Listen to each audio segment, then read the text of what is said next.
Hello and welcome to Pinoy Spotlight. Today I have Kae at Holicow and we are at Atua. Today we're going to talk about their store and the support of local artists here in Cebu. So, hi, my name is Kay. I manage Holicow PH. It's short for our real name Holistic Coalition of Vivili. We are essentially a group of designers, a coalition of designers with background in furniture design. Cebu is known for furniture design, but we wanted to come together and instead of focus on producing for volume for export, which is the traditional kind of format for the furniture industry, we wanted to really focus on uplifting grassroots communities, artisanal communities that have amazing craftsmanship, but little to no exposure or platform at all. And we wanted to kind of like upskill them and also upgrade what they do essentially. Oh, so you do training as well? And Yeah, like, oh, it's awesome. but we don't do it alone. We work with the local government in some cases. In other cases, it's the Department of Trade and Industry. In some cases, it's the Department of Technology. It really depends because sometimes we have friends from the Department of Trade and they say we have a barangay, it's like a small town here who grow bamboo, right? But all they do with bamboo is just to make so for example, baskets out of them. Or all they do is to just make pellets, like Buzz flooring pellets. Perhaps you can work with them and kind of, realize the potential of the material as a potential of the people. And that's where we come in. So do you also have like furniture? We do, but like we started with big furniture, but then as the company evolved, we really just began to focus on smaller pieces that were easier to bring and pieces that were also faster to produce as compared to big furniture pieces. Ah, got it.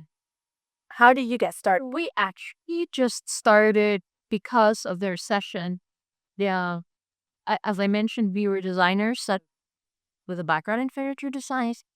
So the biggest problem that we had was that during their session, our buyers abroad were losing their houses. So nobody would be buying furniture if they were losing their houses, right? And so we said we need to kind of reframe how we're doing this. Initially, like I mentioned, we were doing volume and large quantity of furniture to export. But then we were like, we don't have anyone to export to. But then we also don't want to shut down because, well, that's the most cost effective route to take. We were also conscious about the responsibility we had for our workers. Because if we close, it would be cost effective for us, but that would mean putting families out of the street. And for some companies, we've had 2, 3 generations working in the factory. So we got the mom and the dad meeting in the factory, and then they had kids. They put the kids through college because of the industry. Another kid comes back and is working in the factory as well, but as a draftsman or as an architect in a certain company. So, it's like everyone's in here. It's like it's very Pinoy. So we were conscious about that like if we close down, it would be easy for us, but we don't want to put people out in the streets. And these are artisans with years and years of experience. Generations. That's right. That's right. So we said, let's reframe how we're going to do this. So instead of exporting, why don't we make Filipino products available to the Filipinos in a way that is accessible, but also in a way that upskills and upgrades the work of these artisans? So that's where we started. And our two co-founders, Miss Debbie and Miss Ina, were the most passionate about it. Between both of them, we work with close to 30 communities in Bohol and Region 7 and also in the Negros area. So yeah. Okay. In what way do you help preserve our Philippine heritage with your work? So we're essentially a creative social enterprise. That means while we work in a creative manner, like any creative studio, with the communities to produce products mostly for lifestyle. Over the years, we kind of some expanded to wearables, but then that's just a secondary line that we're carrying. We're mostly lifestyle. I wouldn't say introduce, but kind of create a creative preference with our audience for Filipino made products. And by that, I mean, I've been noticing that we have a lot of fellow Filipinos and homeowners who place a lot of importance with imported stuff. And we wanted to kind of like shift the perspective that imported is important towards what is Filipino is important, and to give that kind of preference for Filipino made and artisanal products. So what we basically want to do is to highlight the artisanship of the communities that we work with, whether by making their products to a more global scale or by combining their works with other communities to create an entirely different product as well. So we've got farmers who are adept artisans and basket weavers. We have their work mixed in with fishing communities who are amazing at weaving and not working. So we're putting them together and we're creating lighting accessories, home accessories. So the Hablaneras are our primary community here at Holicow. When we started working with them, there were only 6 very elderly ladies who were actively producing tablot. And so much so that nobody knew that Cebu had a weaving tradition in the first place. Yeah, I didn't even know. Right? Yeah. And it used to be back in the day, all around the island, everyone had a hablunan. Not in their house, then at least in the barangay, in a shared facility. But over time, it's only Argao that reserved it.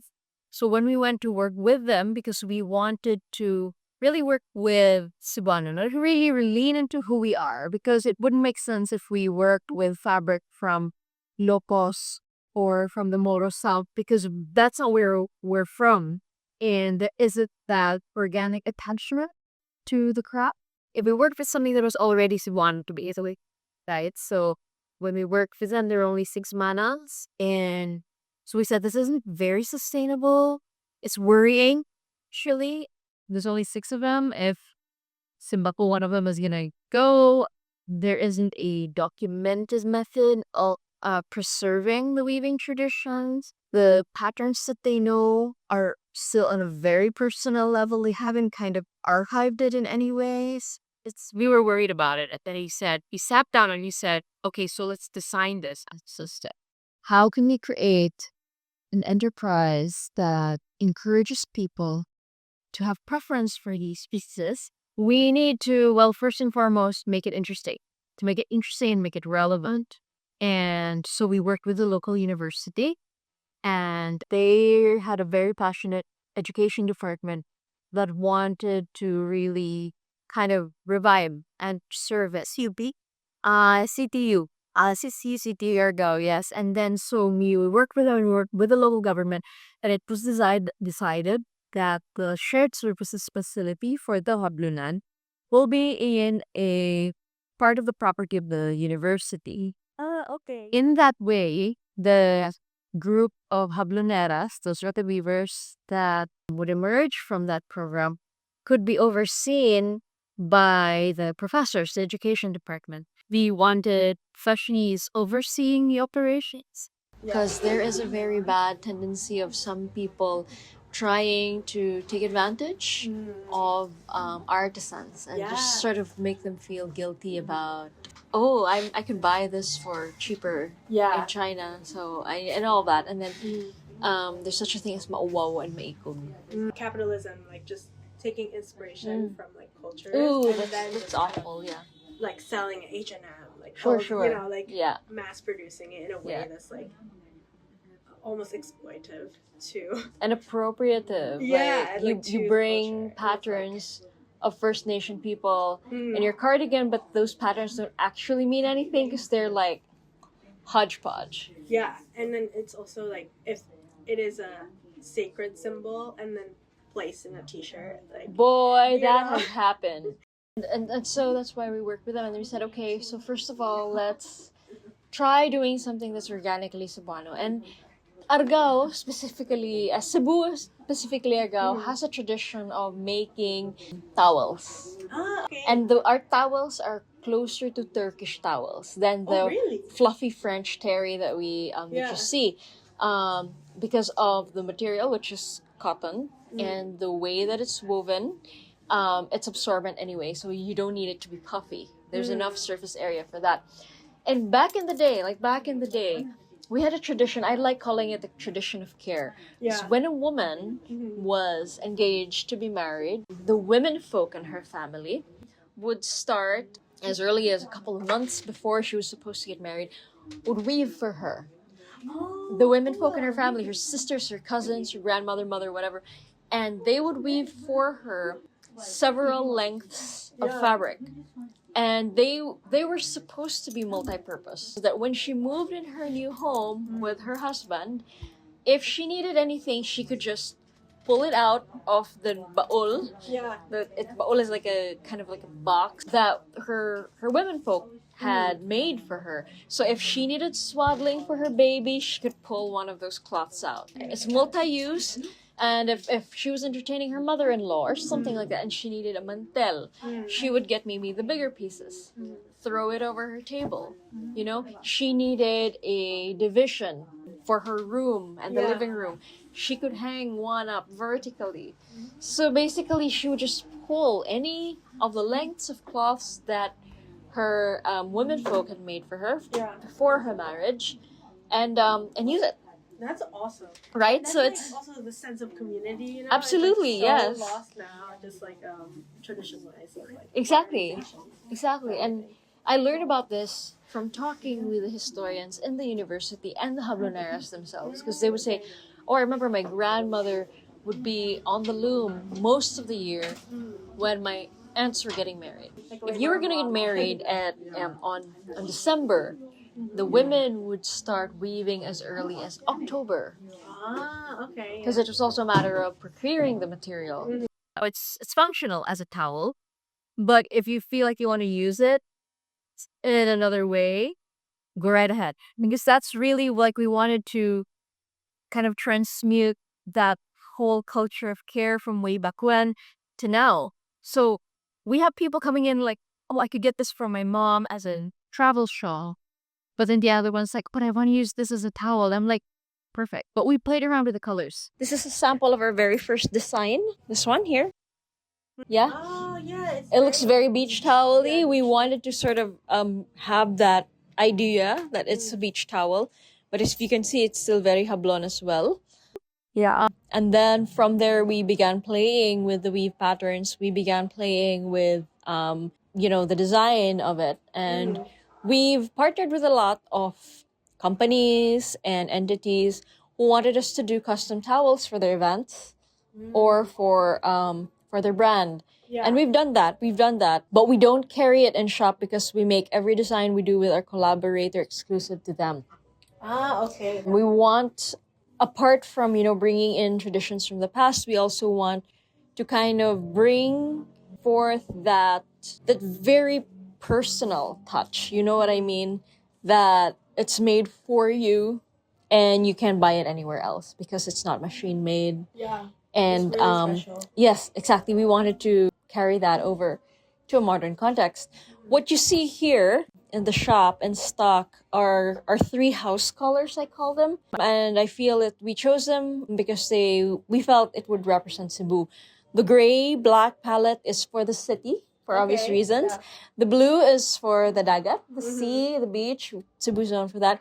And the orange is the sunrise/sunset that you see when you're at the highlands. Yeah. When you go up to Busay in the mountainous areas, the view there is fantastic, especially for sunrise and sunset if you can't catch sunrise. So we decided on these 3 colors for that, and we just sort of play around with them. And when we have collaborators coming in, they would be like, oh, I like this towel, but could you do it in our brand colors?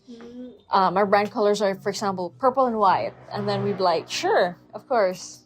Yeah, so that's and from there, we began working with the Habloneras, doing fabric tech with them, and really getting into the textile making part of it.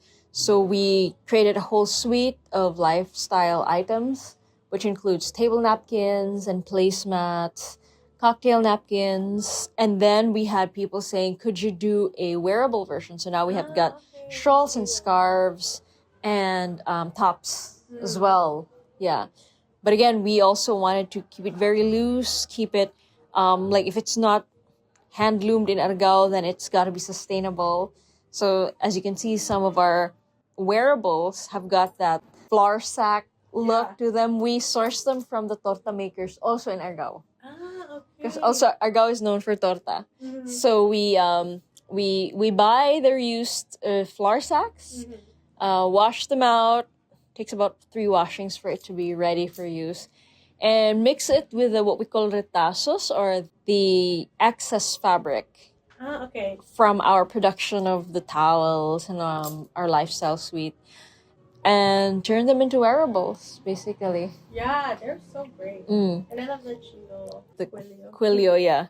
Which is funny because our first iteration, we decided on that because there wasn't enough retazo material for a full Quilio, but we're like, but people like that look. So we said, sige, fine. So if it's not handmade and artisanally co-designed with our communities, the stuff you see here are upcycled. Another thing I like saying is that we're elegant basureras. I like that. Yeah. We've got pieces that are literally made out of garbage. That tray over there is from used bottle caps. We work with a community named Plastic in Negros Oriental. They collect bottle caps. They blast it. That's to say they expose it to very high heat. So the plastic kind of melds together in the mold, and they create sheets of it. And so we get those, and then we turn them into trays. We're experimenting on several methods on how to work with them as well. They're awesome. I'm gonna pick it up. Yes, go right ahead. And then what's the surrounding part? This one. This is outdoor material commonly used in furniture. Okay. We work with partners in the furniture industry, and they have mga also retazos. So these are actually like too short to weave to a full chair, for example, and they would end up just tossing them out, and we're like, okay, we can use that for smaller pieces. Yeah. Oh wow. I love the sustainability of reusing something instead of just it ending up in the landfill again. I like what you said earlier about how you were more conscious about intentionality and what you're doing, because that's exactly what we're doing here. Like, so there's a sustainable aspect to it that allows our communities to, make a living from what they're doing. Feels good too, Like it feels more like I can really stand behind it rather than just selling something. Yeah, exactly. But can you talk about it? Does it have meat? Yeah, right? Exactly. So that's where we're concerned as well. We have some communities under Tita Ina in Negros where she puts them under what we call a balik-salig program. There are communities in Negros that used to be infested with guerrillas. Not gorillas, but guerrillas. NPAs, no? Mga rebelde. But over time, they kind of want to revert to a less hostile environment, a less aggressive lifestyle. Mostly it's the women folk that kind of turn this around.